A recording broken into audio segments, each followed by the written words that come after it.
Questions बनते हैं। तो इसमें हम देखेंगे कि प्रकाश क्या है। प्रकाश वास्तव में ऊर्जा का वह रूप जिससे वस्तुएं दृश्यमान होती है। आपने देखा होगा कि जब घर में यदि कभी लाइट चली जाए और हमें घर की स्थिति कौन सी चीज कहाँ रखी है यह मालूम होने के बाद भी जब यदि अंधेरा है तब हम उस वस्तु से जाके टकरा जाते। क्यों? क्योंकि अब हमें वो चीज नहीं दिखाई दी। यानी प्रकाश जो है ये वस्तुओं को दृश्यमान बनाता है। तो प्रकाश क्या हुआ? ऊर्जा का वह रूप। ऊर्जा क्यों? क्योंकि इससे आपने देखा होगा कि कितना ऊर्जा भी मिलती है। तो ये ऊर्जा का वह रूप, और इसी ऊर्जा से पेड़ पौधे भोजन भी बनाते हैं।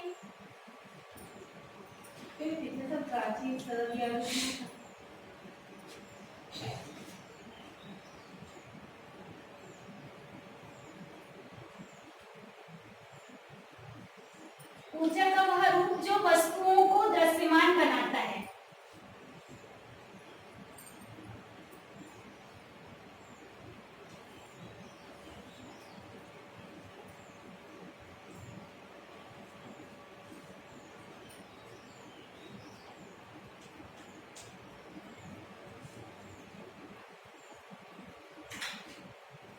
अब लाइट की कुछ प्रॉपर्टीज भी मालूम होना चाहिए। तो प्रकाश के कुछ गुणों पर भी विचार करें। माध्यम, क्या प्रकाश को गमन के लिए किसी माध्यम की आवश्यकता होती है? जैसे साउंड को जो है, ध्वनि को माध्यम की आवश्यकता होती है। यदि वायु नहीं है तो ध्वनि सुनाई नहीं आती। तो क्या प्रकाश को भी किसी माध्यम की आवश्यकता होती है? वास्तव में प्रकाश को ट्रेवलिंग करने के लिए कोई माध्यम की आवश्यकता नहीं होती, क्योंकि प्रकाश जो है यह एक विद्युत चुंबकीय तरंग है। प्रकाश विद्युत चुंबकीय तरंगे होने के कारण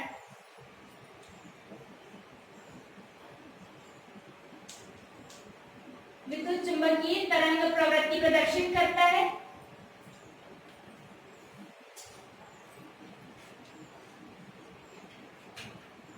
अतः किसी माध्यम की आवश्यकता नहीं होती।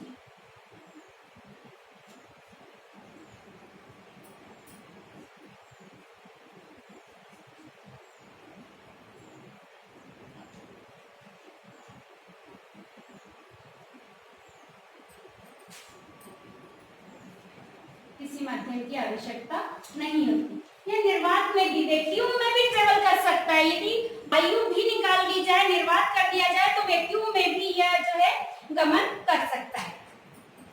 नेक्स्ट है गमन। जो प्रकाश चलता है तो कैसे चलता है? क्या सीधे चलता है, रुककर चलता है, तिरछा चलता है? तो वास्तव में प्रकाश को हम अर्थ में एक्टिविटी के साथ आप देख भी चुके हैं कि प्रकाश सदैव सीधी सरल रेखा में गमन करता है। उसके लिए आपने प्रैक्टिकल किए थे कि 3 कार्डबोर्ड आपने इस प्रकार से खड़े करके एक मोमबत्ती जला के रखी, उसमें सेंटर में एक जगह पे जब पाइप होल कर देते हैं और पूरे होल जब एक सीध में होते हैं और उसमें से जब हम प्रकाश को देखते हैं तो प्रकाश जो है आपको दिखाई देता है, लेकिन एक भी कार्डबोर्ड यदि हम इधर उधर सरका देते हैं तो प्रकाश दिखाई नहीं देता।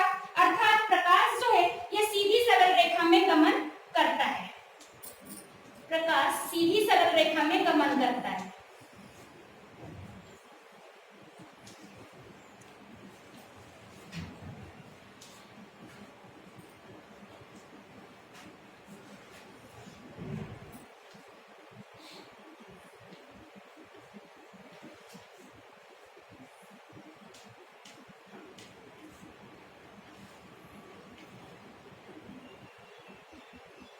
नेक्स्ट है प्रकृति। प्रकाश की प्रकृति कैसी होती है? वास्तव में प्रकाश ड्वेल नेचर का होता है। ड्वेल नेचर का अर्थ होता है द्विप्रकृति, 2 प्रकार का व्यवहार प्रदर्शित करता है।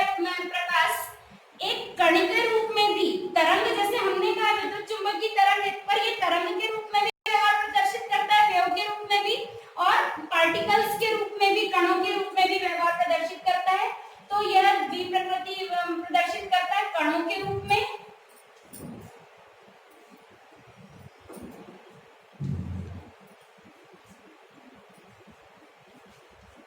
वह तरंग के रूप में भी व्यवहार करता है।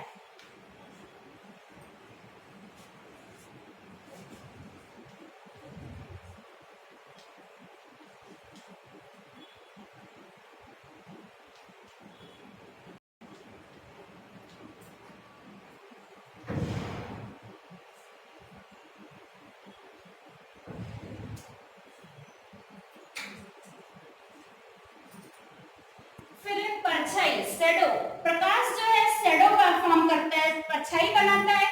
ये परछाई कैसे बनाता है?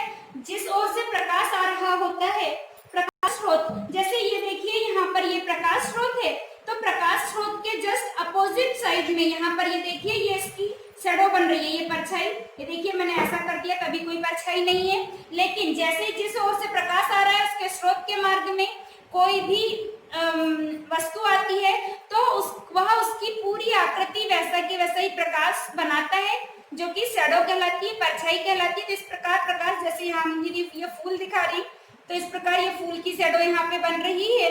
तो प्रकाश जो है शैडो बनाता है।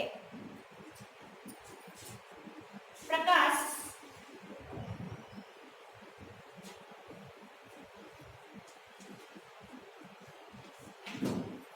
अपने मार्ग में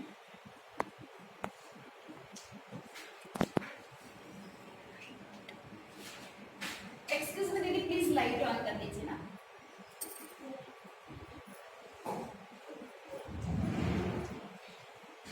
प्रकाश अपने मार्ग में आने वाली वस्तु के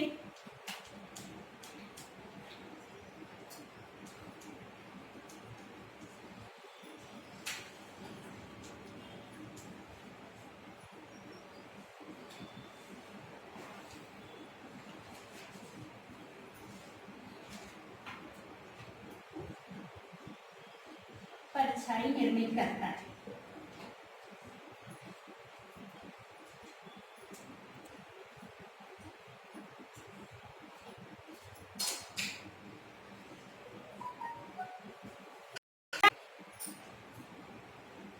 गति, प्रकाश हमने कहा सीधी सरल रेखा में गमन करता है, चलता तो है, पर इसकी गति क्या होती है? प्रकाश की वैक्यूम में, निर्वात में या एयर में जो है प्रकाश की गति, प्रकाश की वायु में गति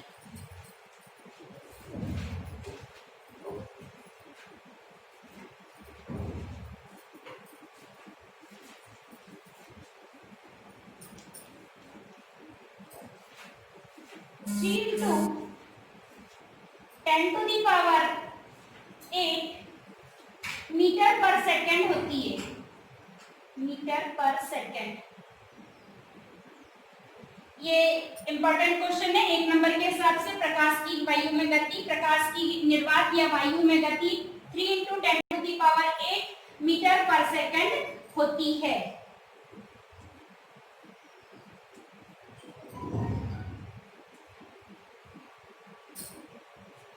आपतन, आपतन यानी पड़ना, कहीं पर गिरना। तो प्रकाश किरणें जब किसी वस्तु पर आपतित होती हैं यानी गिरती है, किसी सतह से टकराती है, प्रकाश का किसी सतह से टकराना।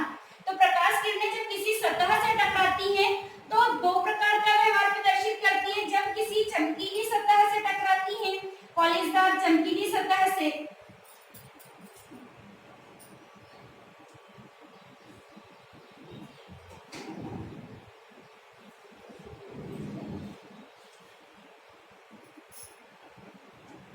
चमकीली सतह से टकराने पर यह वापस उसी माध्यम में लौट जाती है। जब किसी पॉलिशदार सतह पे पड़ती है ये, तो प्रकाश जैसे पड़ता है किसी सतह से टकराता है, वो सतह पारदर्शी नहीं है, पॉलिश है। भले ये जरूरी भी नहीं है कि चमकीली ही सतह हो, चमकीली सतह लिखा जरूर, पर ये एक एग्जांपल जब आपको परावर्तन आपको जब समझाया जाएगा उसके लिए है। तो चमकीली सतह, हर सतह चमकीली हो ये जरूरी नहीं। जैसे अब रेत पे पड़ रहा है, रेत चमकीली सतह नहीं है, लेकिन परावर्तन उसका वहां पे भी होगा। तो प्रकाश जब किसी सतह से टकराता है तो टकराने पर जब वापस उसी माध्यम में लौट जाता है, ये प्रकाश का परावर्तन कहलाता है। टकराने पर वापस उसी माध्यम में लौट जाता है, यानी जिस माध्यम से, यदि एयर से आया है तो वापस एयर में चला जाएगा, वापस उसी माध्यम में लौट जाता है।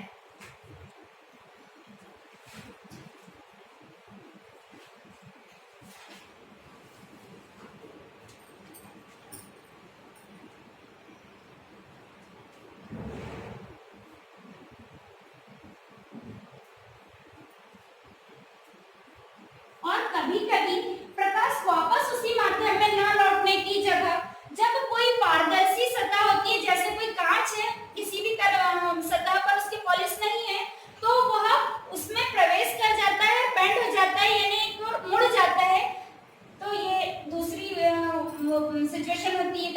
किरणों के किसी पारदर्शी सतह में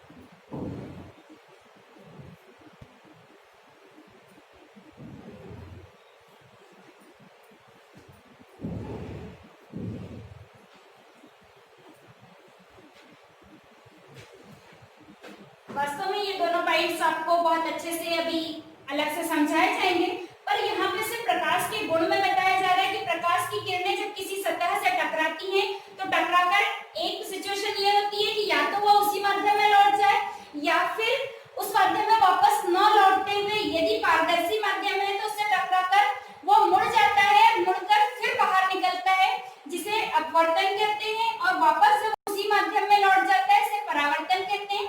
तो परावर्तन और अपवर्तन को हम अभी और डिटेल में पढ़ेंगे। तो इस प्रकार ये थे आपके प्रकाश के गुण, और अब हम परावर्तन और अपवर्तन के बारे में नेक्स्ट वीडियो में पढ़ेंगे। धन्यवाद।